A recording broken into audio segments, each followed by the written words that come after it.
Hello friends, good morning everyone and welcome back to my Madhuya Mitra channel. আর মধুয়া মিত্র চ্যানেলে সবাইকে অনেক অনেক স্বাগত। আর এখন হচ্ছে গুড মর্নিং, আজকে শনিবার। এখন বাজে ঠিক 6:15। আর এখন আমরা কোথায় যাচ্ছি না যাচ্ছি, এত সকাল সকাল কেন যাচ্ছি, তো চলুন দেখা যাক। ব্লগের সাথে থাকুন, দেখতে থাকুন, চলুন।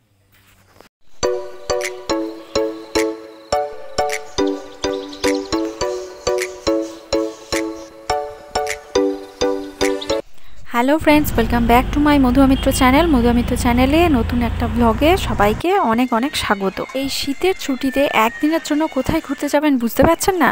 তো আপনারা মায়াপুর নবদ্বীপ একদিনের ছুটিতে কাটিয়ে আসতে পারেন। শিয়ালদা থেকে আপনারা বাই কারও নবদ্বীপ মায়াপুর যেতে পারেন, অথবা হাওড়া বা শিয়ালদা থেকে অনেক ট্রেন আছে যেগুলো নির্দিষ্ট টাইমে ছাড়ে, সেগুলো আপনারা গুগল থেকেও পেয়ে যেতে পারেন। তো ট্রেন ধরে আপনারা প্রথমেই চলে আসবেন নবদ্বীপ, আর সেখানেই আছে শ্রী গৌরাঙ্গদেবের জন্মস্থান। তো আমরা প্রথম চলে এসেছিলাম নবদ্বীপ, আর নবদ্বীপ থেকে আপনারা একটা টোটো ধরে আপনারা নবদ্বীপটা পুরো ঘুরে নিতে পারেন। প্রথমেই যেখানে চলে এসেছিলাম সেটা হচ্ছে জলমন্দির। আর জলমন্দির হচ্ছে কারণ এই মন্দিরটা এটা হচ্ছে জলের মধ্যে অবস্থিত। পুরোহিত যিনি পুজো করেন তিনি হচ্ছেন নৌকা করে ওই মন্দিরের মধ্যে যান, আর দর্শকরা ওই মন্দিরে যাওয়ার প্রবেশ নিষেধ। ওনারা হচ্ছে চারপাশটা আমরা ঘুরে দেখতেই পারি। আর মন্দির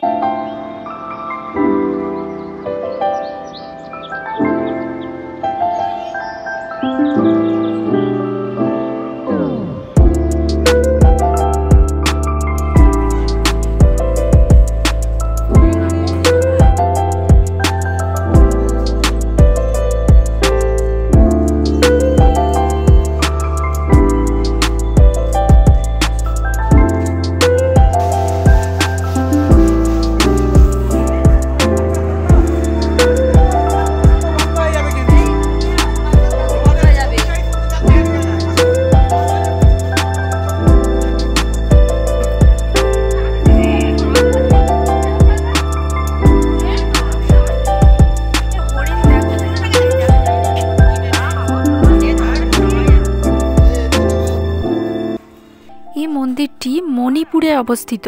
মণিপুর হচ্ছে নবদ্বীপ স্টেশন থেকে অটো বা টোটো ধরে আপনারা চলে আসতে পারেন।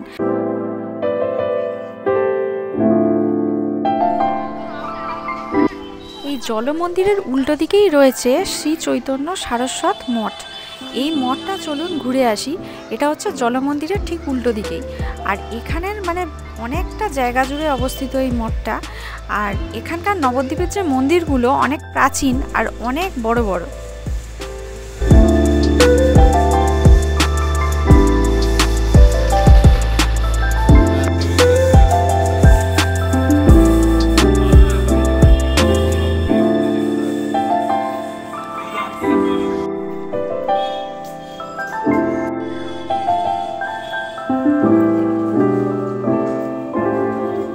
এখান থেকে টোটো ধরে আরও খানিকটা এগিয়ে এসে আমরা পেয়ে যাব হচ্ছে সোনার মন্দির।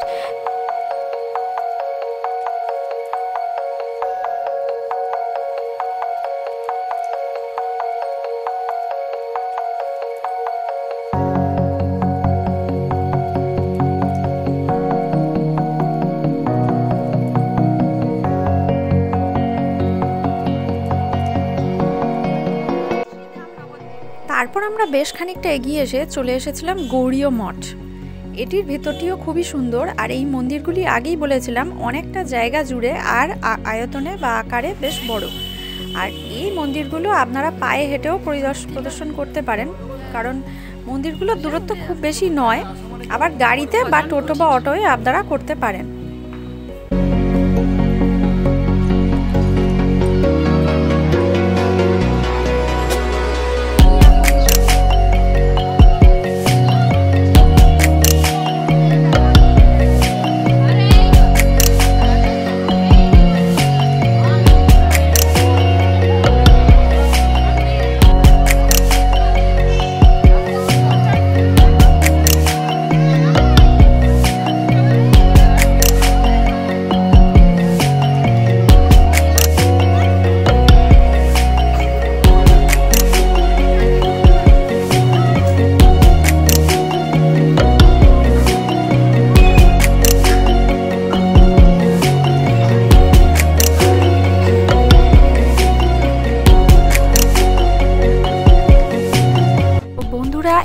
আমরা প্রাচীন মায়াপুরের কিছু মন্দির দেখব। আর সেই মন্দিরের মধ্যে এটি একটি বিখ্যাত মন্দির, সেটি হচ্ছে নরহরি শ্রী চৈতন্য দেবের 7 ফুট উচ্চতার একটি মূর্তি আছে। এই মন্দিরে প্রবেশের জন্য 10 টাকা মূল্যের টিকিট কাটতে হবে। তো চলুন দেখা যাক মন্দিরের ভিতর কি আছে।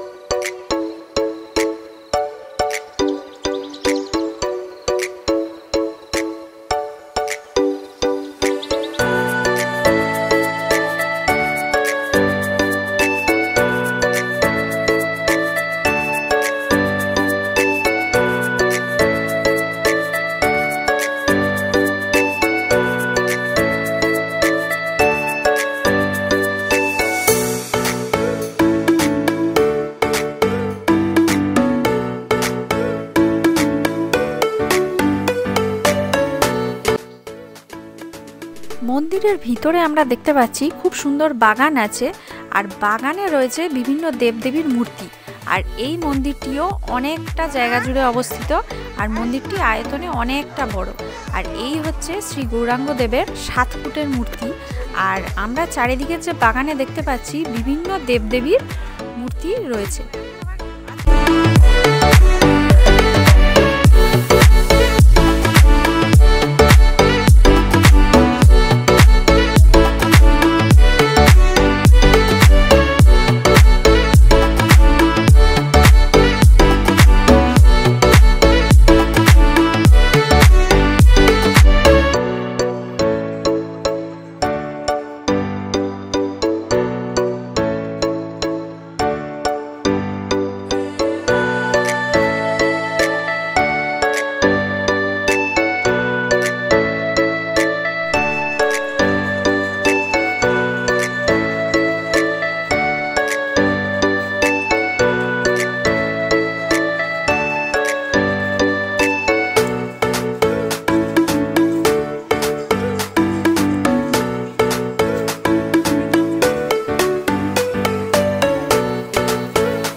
ভিতরে একটি সুন্দর মিউজিয়াম আছে, চলুন দেখা যাক মিউজিয়ামের ভিতর কি আছে।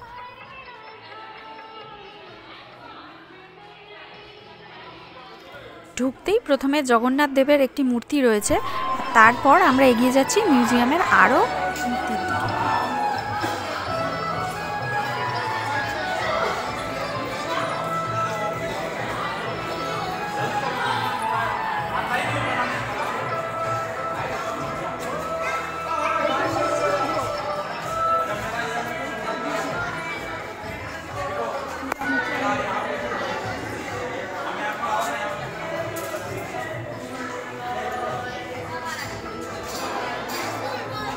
এই গোপালটা এইটা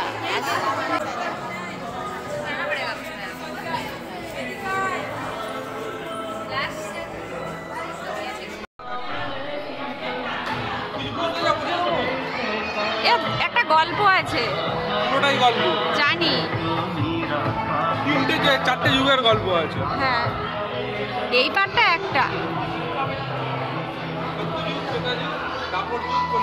এইটা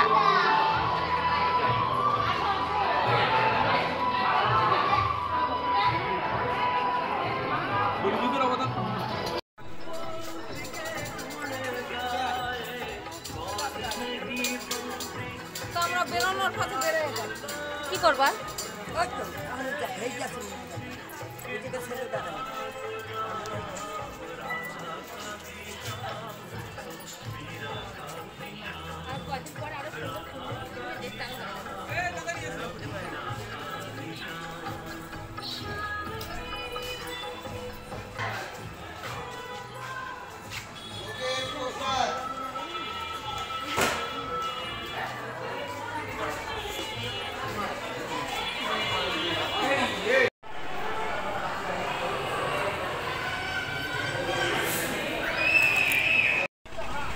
তো নবদ্বীপের আরও অনেক মন্দির আছে যেগুলি আপনারা ঘুরে দেখতে পারেন টোটো করে, বা আপনারা হেঁটেও দেখতে পারেন, কারণ কাছাকাছি মন্দিরগুলি।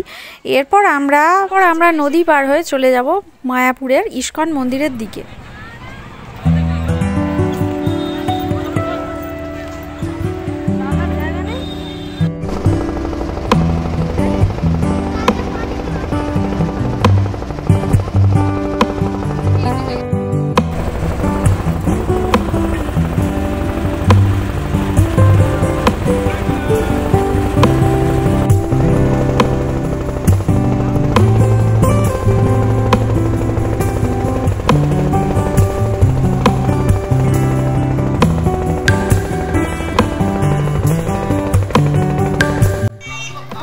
থেকে 2:30টার মধ্যে আমরা চলে এসেছিলাম মায়াপুরে। তো এখানে এসে মায়াপুরের ইস্কনের মন্দিরের ঠিক উল্টো দিকেই এই হোটেলটা আমরা নিয়েছিলাম। তো এখানেই আজকে থাকবো। তো এখন আমরা এখানে ফ্রেশ হয়ে তারপর লাঞ্চে যাব। আপনারাও এসে এরকম এই হোটেলটাতেও থাকতে পারেন, অথবা অন্য কোনো আশেপাশের অনেক হোটেল আছে সেখানেও আপনারা থাকতে পারেন। এখানে মায়াপুরের ইস্কনের মন্দিরের আশেপাশের হোটেলের খরচ খুব বেশি না, 2,5-3 হাজারের মধ্যে আপনারা হোটেল পেয়ে যেতে পারেন। আর মন্দির থেকে আরও ভিতরের দিকে যদি হয় তাহলে আরও কমে আপনারা পেতে পারেন। তো এখন আমরা রেস্ট নিয়ে তারপর রেডি হয়ে সন্ধেবেলা চলে এসেছিলাম ইস্কনের মন্দিরে।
ইস্কনের মন্দিরে এটি হচ্ছে সেই আরতি যেটি রাস পূর্ণিমা থেকে শুরু হয় দোল পূর্ণিমা অবধি প্রতি শনিবার করে এই টাইমে এই আরতিটা হয়। আর আমরা যেহেতু শনিবার গিয়েছিলাম তাই এই আরতিটি দর্শন করার ভাগ্য হয়েছিল।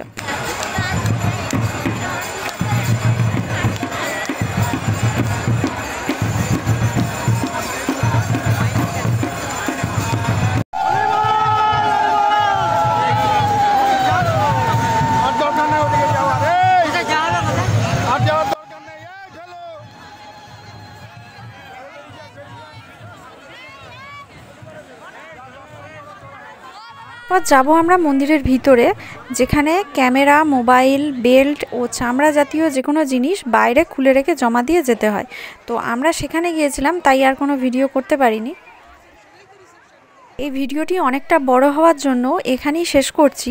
এর পরবর্তী ভিডিওতে আমি দেখাবো মন্দিরের ভিতরের সৌন্দর্য কতখানি। সবাই ভালো থাকবেন, সুস্থ থাকবেন, আর পরবর্তী ভিডিওর সাথে থাকবেন। ধন্যবাদ।